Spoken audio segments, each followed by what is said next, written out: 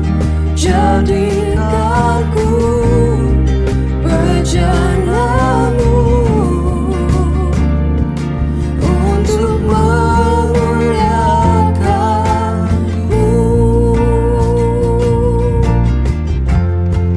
Harapanku hanya di dalam-Mu, ku kan teguh bersama-Mu Tuhan. Jadikan ku bejanamu untuk memuliakan-Mu, untuk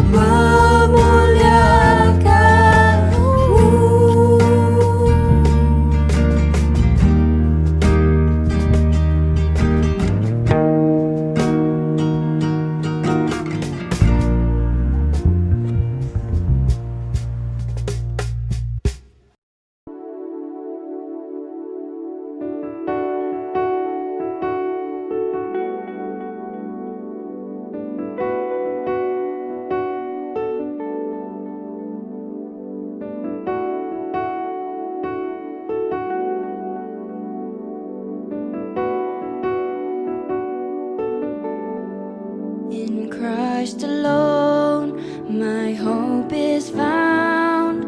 He is my light, my strength, my song. This cornerstone, this solid ground, firm through the fiercest drought and storm. What heights of love, what depths of peace, when fears are stilled, when striving cease. My comforter, my all in all, here in the love of Christ I stand. Your presence, Lord, I can feel your presence, Lord. Let's worship His name, let's sing this song with your hearts. 'Cause Jesus, you are here. Yuk teman-teman, aku mau ajak kalian untuk nyanyi lagu ini lagi. There in the ground, His body lay, light of the world by darkness slain, then bursting forth in glorious day, up from the grave He rose again. And has He stood in victory, since God's love its grip on me, for I am His, and He is mine, born in the precious blood of Christ. Teman-teman, yuk kita gunain waktu ini untuk berdoa, untuk nyembah. Apapun yang ada di isi hati kalian sekarang, kalian bisa keluarin. Just let it all out. Let's call out to His name, Jesus, Jesus. Thank you, Lord, thank you, Lord. No guilt in life, no fear in death. This is the power of Christ in me. From life's first cry to final breath, Jesus commands my destiny. No power of hell, no scheme of man can ever pluck me from His hand, till He returns or calls me home. Here in the power of Christ I'll stand.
kasih Tuhan atas hadirat-Mu di tempat kami masing-masing berada ya Tuhan. Sekarang waktunya kami mendengarkan firman-Mu ya Tuhan. Tolong Tuhan supaya apapun yang kami dengar, kami lihat akan menjadi berkat untuk kami.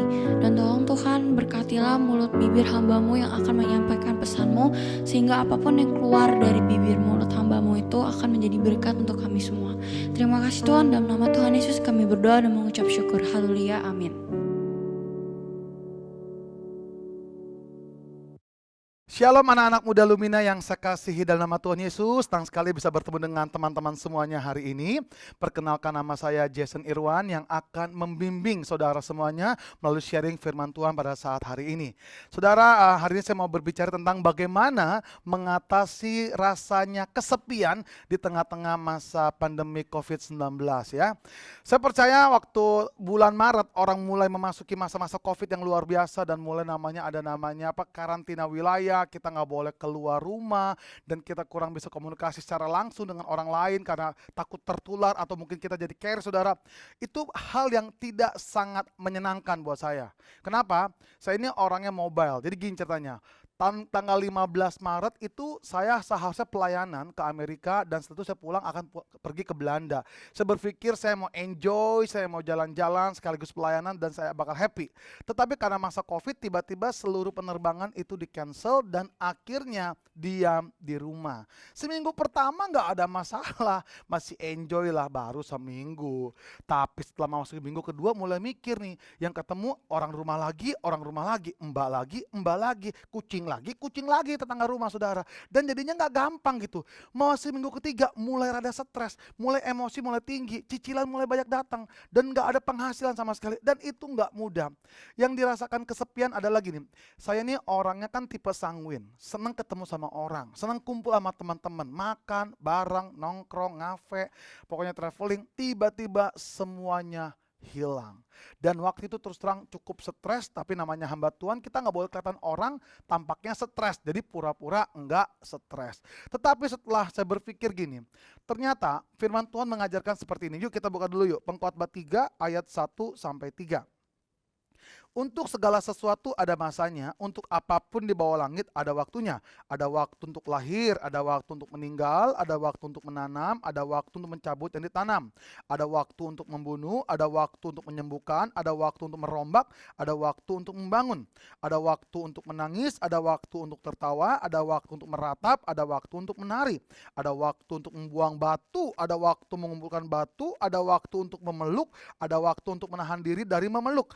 Dan ingat yang ayat ke-6, ada waktu untuk mencari, ada waktu untuk membiarkan rugi, ada waktu untuk menyimpan, ada waktu untuk membuang. Nah, firman Tuhan berkata, untuk segala sesuatu itu ada waktunya, ada masanya. Dengan kata lain, untuk setiap masalah yang kita lalui hari-hari ini, semuanya pasti ada jalan keluarnya, semuanya pasti ada akhirnya. Saya percaya Tuhan izinkan kita memasuki sebuah masa COVID-19, tapi juga Tuhan izinkan pasti ada kemenangan dan jalan keluar atas kehidupan kita. Amin, amin semuanya. Ya, saudara, waktu itu apa yang saya lakukan? Pertama, saya belajar untuk merespon dengan benar. Dalam fokus kita kepada Tuhan, pertama kita perlu merespon dengan benar.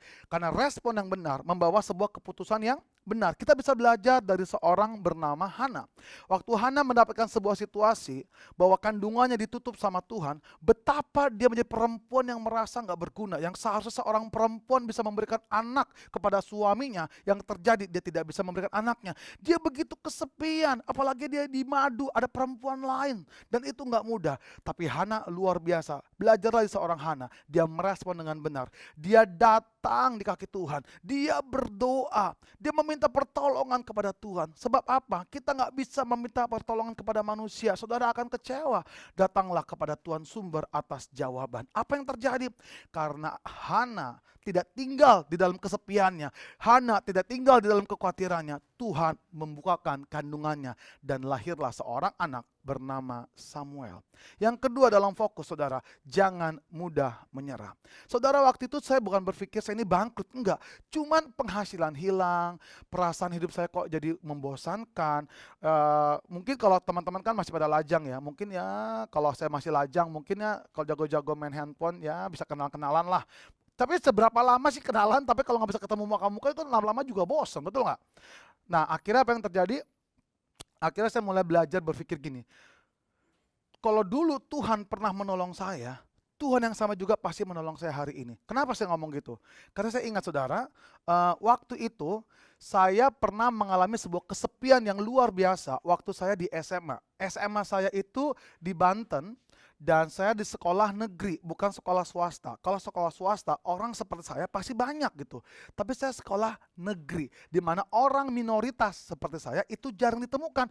Cuman 3 orang Chinese di tengah-tengah 1.000 orang mayoritas ya. Semuanya baik yang baik kok, cuman kan nggak gampang tahun 95 menerima orang seperti ini ya. Nah, dan waktu itu saya bilang sama mama saya, kenapa saya harus sekolah di negeri? Kenapa saya nggak pindah ke Jakarta aja? Karena saya tinggal di Rangkas Bitung. Mama saya bilang apa? Mama nggak punya uang, udah lu sekolah di sini aja. Dan saya punya julukan di sekolah namanya Cinaleng. Tahu nggak Cinaleng? Tahu nggak? Nggak tahu kan? Nih Cinaleng. Cinaleng makan babi sekaleng nggak habis ditempeleng. Nah, jadi kalau harinya makan babi nggak habis ditempeleng aja. Nah, kenapa saya kesepian? Saya merasa teman saya kok nggak banyak ya. Teman saya cuman si Acong sama si Gun-Gun. Itu panggilan saya sih, namanya kan Martin sama si Gunawan. Dia lagi. Tapi apa yang terjadi? Saya nggak mau berdiam diri, saya belajar mati-matian. Dengan tujuan kalau saya belajar pinter, minimal teman-teman saya pada terima saya bisa kasih contekan.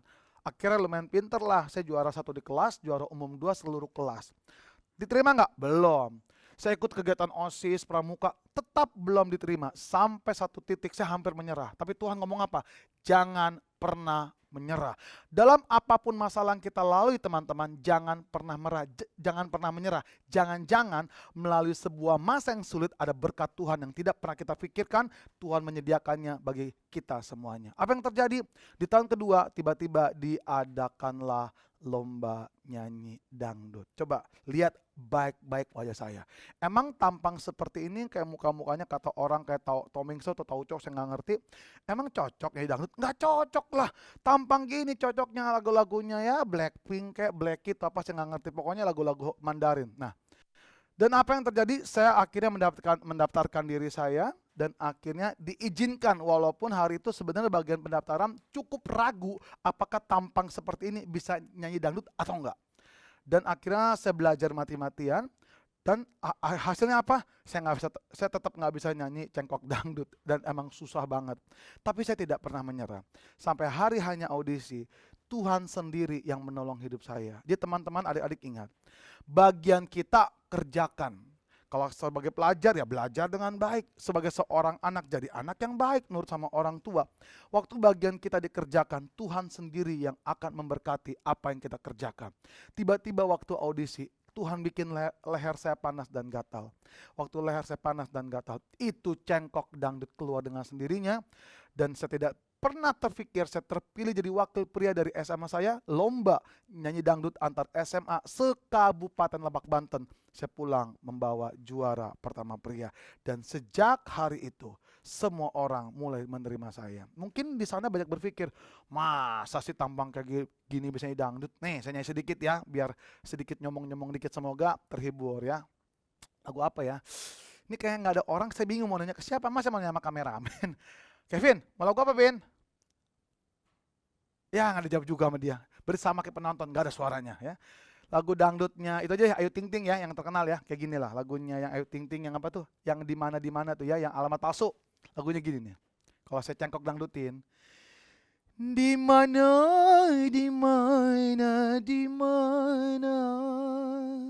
sekarang kamu ada di mana? Udahlah cukup sekian, terima kasih ya. Nanti sangkanya kita mau acara KDI lagi sama The Academy. Nah, jadi teman-teman jangan pernah menyerahkan apa. Terkadang Tuhan izinkan sebuah beban, sebuah pergumulan, tetapi belajarlah kita melihat pasti ada peluang yang Tuhan bukakan atas kehidupan kita. Amin. Yang ketiga, dalam fokus engkau akan menemukan jalan yang sesungguhnya. Kenapa saya ngomong gitu? Kenapa? Kalau kita menghadapi masalah, kitanya nggak tenang, kitanya sibuk sama ketakutan sendiri, gampang tersulut emosi, kita tidak pernah bisa melihat namanya kebaikan Tuhan. Kita tidak pernah bisa melihat namanya sebuah jalan yang lurus dalam hidup kita. Yang kita lihat apa? Susah. Akhirnya susah benaran. Nah, seperti ini saudara, kita belajar dari Lukas ayat mana tadi? Lukas 5 ayat 16. Akan tetapi ia, Yesus, mengundurkan dirinya ke tempat-tempat yang sunyi dan berdoa. Nah, kenapa? Dengan keadaan seperti ini teman-teman, seharusnya kita bisa melihat kualitas diri kita sebagai orang Kristen, orang yang disebut percaya. Mungkin juga ada yang Katolik hari ini. Kenapa? Orang yang hidupnya menurut firman Tuhan, waktu ada masalah seharusnya dia bisa mulai menilai apakah masalah ini bikin saya tambah mendekat kepada Tuhan atau menjauh kepada Tuhan. Dan ternyata itu juga berlaku buat hidup saya. Apa yang terjadi teman-teman? Saya mulai menakar, aduh ternyata ini pelayanan saya selama ini itu kurang berkenan. Kenapa? Saya sibuk mencari popularitas. Saya sibuk mencari namanya tepuk tangan dari manusia. Saya sibuk mencari penghargaan dari manusia. Dan ternyata di tengah-tengah masa sulit ini, saya baru tahu hanya Tuhan yang paling mengerti dan menghargai hidup saya. Dan sejak masa COVID ini apa yang terjadi? Saya rajin berdoa lebih lagi. Dulu bangun tidur cuma doa 5 menit, 10 menit, sekarang lebih kusuk. Dulu main piano cuma asal-asalan, sekarang saya bisa main piano dengan lebih sungguh-sungguh. Banyak lagu-lagu baru yang keluar. Makanya teman-teman, jangan pernah sekali lagi menilai kita ini nggak bisa apa-apa. Di tengah-tengah masa diam ini, di tengah-tengah masa yang sulit ini, percayalah, Tuhan sudah menyiapkan berkat yang besar. Melalui apa? Talenta saudara. Makanya jangan heran, sekarang tiba-tiba, betul nggak? Mama kalian pasti dagang makanan banyak kan? PO-PO makanan, betul nggak? Waduh, sekarang di daerah saya aja yang PO makanan banyak. Yang jual nasi uduk, yang jualan ikan pesmol. Enak rasanya? Enggak enak. Karena dasarnya mereka tukang masak, baru belajar masak. Tapi saya bisa melihat apa? Sebuah kemampuan baru. Makanya jangan heran, semua orang yang berhasil pasti pernah melewati masa yang sangat sulit, masa gagal, masa diam, masa sunyi. Karena di dalam kegagalannya dia menemukan sebuah potensi yang tidak pernah dia pikirkan sebelumnya, dan akhirnya dia menjadi orang berhasil. Saya akan tutup dengan sebuah kesaksian yang luar biasa, bagaimana seorang sahabat saya mengalami sebuah kesepian yang luar biasa di tengah-tengah masa kesulitannya. Mungkin teman-teman tahu lagu saya yang sentuh hatiku, tapi berapa banyak teman-teman adik-adik tidak tahu apa yang menjadi behind the song-nya. Jadi behind the song-nya adalah lagu itu saya tulis berdasarkan kisah nyata dari seorang sahabat perempuan saya. Ini kejadiannya udah sangat lama, itu udah kejadiannya sekitar waktu saya duduk di bangku satu SMP. Berarti sekitar usia 13 tahun.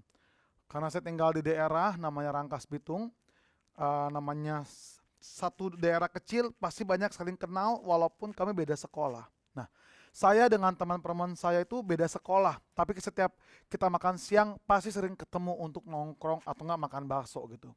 Satu kali waktu saya makan siang, tiba-tiba teman perempuan saya datang sama saya, dia ngomong gini, Jason, saya mau ngomong sebentar. Saya bilang sebentar, saya lagi makan. Saya selesaikan makan siang saya, lalu setelah saya menyelesaikan makan siang saya, lalu saya tanya, tadi mau ngomong apa? Tanpa bertele-tele dia ngomong gini, gimana saya nggak syok dia ngomong gini. Saya hamil. Bayangkan tahun 94, kalau ada seorang perempuan masih SMP itu hamil di luar nikah, itu seperti aib yang luar biasa menakutkan. Dan saya masih kecil dan gak ngerti bagaimana cara meresponnya. Saya cuma ngomong gini, siapa yang hamilin kamu? Dia cuma bisa menahan air mata dengan suara pelan, dia ngomong gini, yang menghamili saya adalah papa kandung saya. Saya seperti mendengar berita seperti petir di siang bolong dan saya nggak tahu harus merespon bagaimana. Saya cuma anterin dia pulang ke rumah dan sampai di rumah dia menceritakan semuanya kepada mamanya. Dan mamanya syok, nangis. Dan dia ngomong apa? Mama kalau bisa bunuh kandungan ini, malu sama teman kalau ketahuan, malu sama guru. Dan tahun itu berbeda sama tahun sekarang saudara. Dimana sekarang lebih canggih. Dan nilai-nilai sosial juga cukup sangat berbeda jauh. Mamanya ngomong apa? Jangan bunuh kandungan ini. Anak ini gak salah apa-apa. Apa yang terjadi? Teman saya berhenti sekolah. Dan hidupnya sendirian, diasingkan dalam sebuah ruangan dalam rumahnya. Orang kalau udah kesepian, terlalu lonely. Tidak ada yang peduli, tidak ada yang mengerti. Lama-lama apa yang terjadi? Dia mengalami gangguan jiwa. Karena kesepian yang begitu mendalam. Rasa bersalah, rasa malu. Dan ketidakmampuannya untuk mengampuni papanya. Akhirnya berujung kepada gangguan jiwa. Dan apa yang terjadi kalau gilanya sedang kumat, dia bisa ambil garpu atau pisau, dia tusukkan ke tangannya, ke perut dan ke pahanya. Hingga begitu banyak bekas luka. Dengan terpaksa akhirnya mamanya memindahkan anak perempuan satu-satunya di sebuah perkebunan yang cukup sangat jauh dari kota saya, dibuatkan sebuah pondok, hidup sendirian dengan seorang pembantu, di rantai besi tangan dan kakinya selama 12-13 tahun lamanya. Saudara mengalami sebuah kesepian yang begitu sangat panjang, penderitaan, tidak ada orang yang tahu, tidak ada pembelaan, gak mudah. Sampai akhirnya apa yang terjadi setelah 12 tahun telah berlalu, saya udah lewati masa-masa SMP, SMA, saya udah bekerja, saya mah udah lupa, tapi tidak buat Tuhan. Ketika 12 tahun telah berlalu, tiba-tiba rantai besi itu terlepas. Ketika rantai besi itu terlepas, tiba-tiba sahabat saya seperti menyadari apa yang terjadi sama dirinya sendiri. Tanpa pikir panjang, dia lari ke dapur. Waktu dia menemukan pisau, pisau itu diangkat ke atas dan dia berdoa, Tuhan, tidak ada yang peduli dan mengerti hidup saya. Hidup saya sepi, hidup saya tidak ada yang tahu. Buat apa saya hidup? Lebih baik saya mati saja. Tuhan tolong ampuni saya. Ketika dia hendak siap memotong urat nadinya, tiba-tiba ada pribadi yang datang, yang memegang tangan dia dan menahan dia. Dan kita semua tahu itu adalah Tuhan Yesus, karena tidak ada orang lagi di rumah itu. Tuhan peluk dia dengan kasih. Apa yang terjadi? Dia pukuli Tuhan. Dia bilang, Tuhan jahat, Tuhan kejam. Selama ini Tuhan di mana? Apa Tuhan gak pernah sayang sama saya? Kalau Tuhan sayang sama saya, seharusnya waktu itu Tuhan bisa gagalkan rencana jahat papa. Kenapa Tuhan tidak lakukan? Selama ini Tuhan di mana? Di tengah-tengah masa kesepian saya. Bukankah banyak orang yang hidupnya sekarang sepi? Banyak orang yang menjadi pengangguran. Banyak orang yang hidupnya mulai berjatuhan ekonominya. Keluarga-keluarga mulai diserang dengan namanya masalah ekonomi. Dan apa yang terjadi saudara? Itulah yang menjadi pertanyaan besar hari-hari ini. Sama seperti gadis itu saudara. Tuhan biarkan dia menangis. Ketika emosinya mulai reda, ingat kata-kata ini. Ketika emosinya mulai reda, dia bisa mendengar Tuhan ikut menangis dengan dia. Teman-teman harus percaya, di tengah kesepian kita, di tengah kekalutan kita, di tengah kepahitan kita, di tengah kesulitan kita, dia tidak pernah meninggalkan kita. Cuman kita yang terkadang pusing sendiri dengan masalah kita, sampai kita tidak bisa melihat ada tangan Tuhan yang sanggup untuk menopang kita. Ketika Tuhan menangis, ada sebuah kalimat sederhana yang Tuhan sampaikan seperti ini. Anakku, aku mengasihi engkau, ampuni papamu. Saya percaya mengampuni seorang bapak seperti ini gak mudah. Tapi hari itu dia katakan apa? Ketika Tuhan menyentuh hati saya, barulah dia tersadar.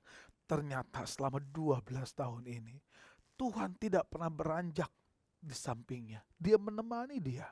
Dia juga baru tersadar. Tuhan tuh sayang sama dia. Berapa banyak kesempatan yang Tuhan berikan, tapi dia tidak pernah menggunakannya. Dia terlalu sibuk dengan kepahitannya. Dia benci papanya. Karena kebenciannya akhirnya menutup semua jalan keluar. Hari itu dia mengambil keputusan, dia pulang mencari papanya. Dia potong rambutnya yang sudah sampai sekaki. Giginya sudah hitam, dia sikat, dia mandi. Waktu dia sampai di rumah, betapa kagetnya. Dia menemukan seorang ayah yang selama 12 tahun itu mengalami kelumpuhan total karena didera oleh perasaan bersalah. Saudara, teman-teman, yang adik-adik yang saya kasihi, dia ngomong apa? Saya nggak tahu mau ngomong apa. Saya cuma berani ngomong gini, Papa, saya pulang. Dia nggak bisa menjawab papanya. Dia lebih mendekat lagi. Waktu dia mendekat, dilihat dengan jelas. Papanya menatap dia dengan tajam, menangis seolah-olah ingin minta maaf atas perbuatan yang tidak sengaja dilakukannya pada saat keadaan mabuk. Dia lari, dia peluk papanya. Dengan hati yang hancur dia katakan, ampuni anak papa ini yang tidak bisa mengampuni papa. Adik-adik, mengapa saya tulis lagu Sentuh Hatiku? Betapa ku mencintai segala yang telah terjadi. Percayalah, apapun yang kita alami hari-hari ini, Tuhan tidak pernah membiarkan kita sendirian. Seperti sahabat saya ngomong apa? Saya tidak pernah menyangka Tuhan begitu baik. 12 tahun papa saya sakit, Tuhan tidak pernah biarkan papa saya meninggal. Sampai saya pulang, saya bisa mengampuni papa saya. Baru ketika Tuhan pulihkan keluarganya sampai selesai, 3 bulan kemudian baru papanya meninggal dunia. Rencana Tuhan tidak pernah gagal. Yang kedua, anak yang dilahirkan dengan paksa, di depan dia berdiri seorang anak laki-laki, tidak cacat sama sekali. Nah, teman-teman sekalian, apapun kesulitan, kesepian yang sedang engkau lalui hari ini. Mungkin orang tuamu sedang masa-masa sulit ketika menghadapi masa-masa pandemik. Percayalah, engkau tidak pernah sendiri. Mari kita angkat tangan kita mau nyanyi buat Tuhan. Mungkin bisa bantu pemain keyboard untuk menaikkan sebuah pujian. Sentuh hatiku. Percayalah, Tuhan ada di tengah-tengah kita. Kalau Tuhan di tengah-tengah kita, Dia punya banyak cara untuk apa? Mengobati kesepian, luka, dan hati kita.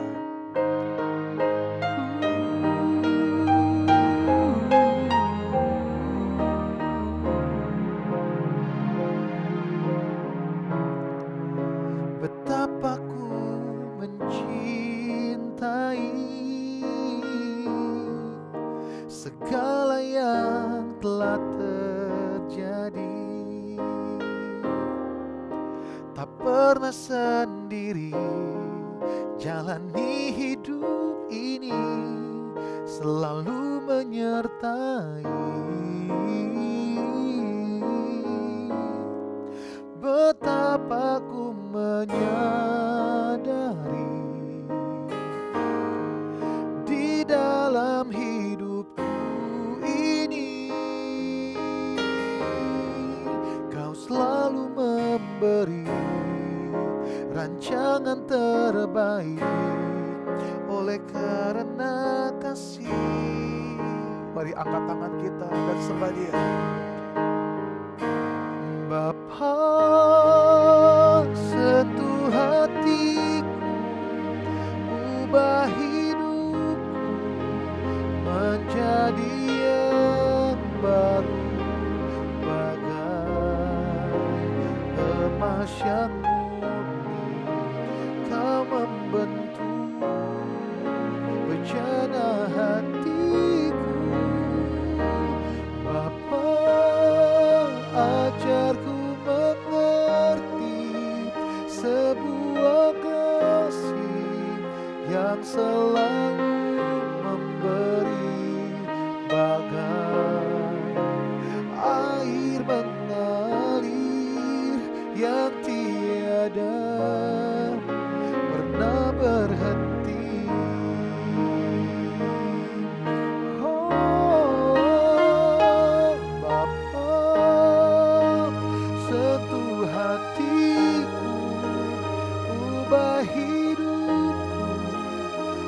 Jadi yang baru, bagai emas yang murni.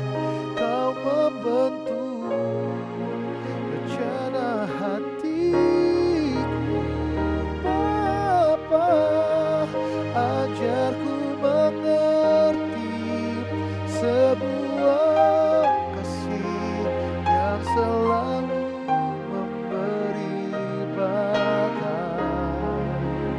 air mengalir yang tiada pernah berhenti, bagai air mengalir, bagai air mengalir, bagai air mengalir yang tiada pernah berhenti. Tuhan, kami mengucap syukur untuk hari yang luar biasa ini, mana Engkau hadir untuk memberkati kami oleh firman-Mu, Tuhan. Mungkin hamba-Mu sudah berhenti berbicara, namun hamba yakin Roh-Mu yang kudus yang hidup di tengah-tengah kami, yang akan melanjutkan pekerjaannya untuk memberikan kami kekuatan, memberikan kami penghiburan. Kami yang sedang mengalami kesulitan, kesepian, mungkin juga ada yang sedang mengalami hal yang pahit. Namun ketika kami percaya Tuhan bersama dengan kami merasa tidak sendirian. Hamba lepaskan berkat di dalam Tuhan Yesus. Hidup mereka diberkati, keluarga mereka diberkati. Dan ingatlah semuanya, ketika hidupmu di hatinya Tuhan, apapun yang kau kerjakan, Tuhan membuatnya berhasil. Yang percaya sama-sama katakan, amin. Terima kasih semuanya, Tuhan Yesus memberkati. Haleluya, amin.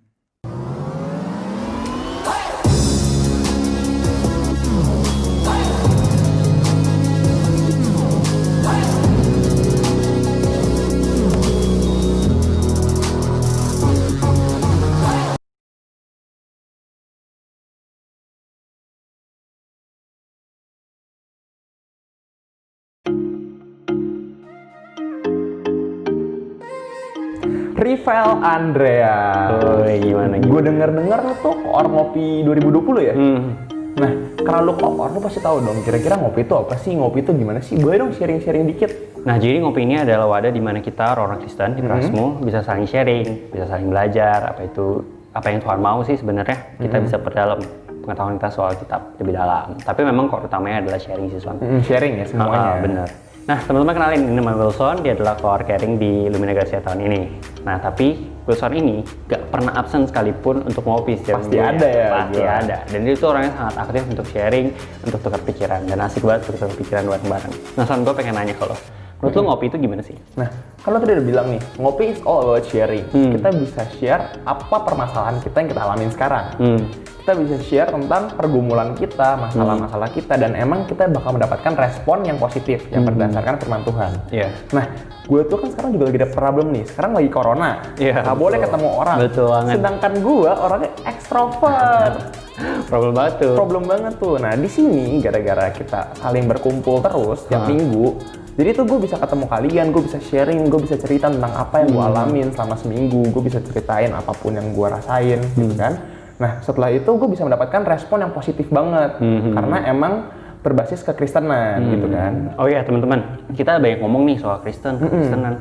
Jadi bagi teman-teman yang Katolik jangan ngerasa bahwa ini hanya untuk orang Kristen, karena kata-kata Kristen ini adalah kata-kata yang general banget, karena memang untuk Kristen Protestan ataupun Kristen Katolik. Dan terpecah hanya karena sejarah doang. Nah, jadi karena ini tuh komunitas yang positif banget, terus abis itu terbuka banget buat siapapun boleh ikut, dan juga buat kalian para mahasiswa baru angkatan 2020 kan belum punya komunitas yang tepat di Prasmo. Nah, ini boleh banget jadi komunitas yang positif buat kalian. Iya, betul. Jadi jangan lupa untuk ikut ngopi setiap hari Senin pukul 7 malam di Google Meet yang akan diinfoin lewat Instagram @LuminaGracia dan juga grup Lumina lainnya. Betul. So, see you.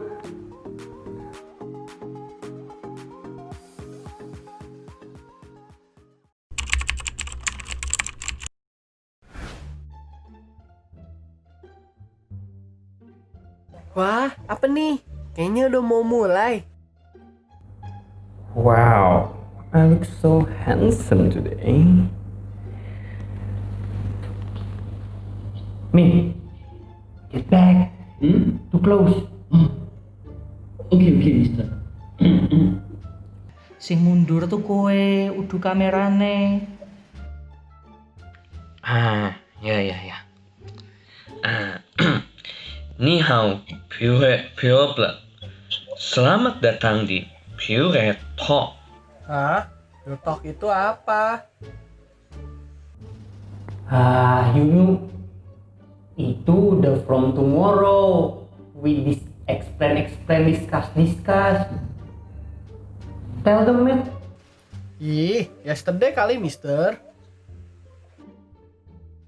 Ya, yes, itu maksud I. You gak usah sok smart. Tell them, man. Jadi Pure Talks kui itu live podcast. Topiknya kui ya cerita sehari-hari anak muda berdasarkan firman Gusti Allah. Iki kapan toh?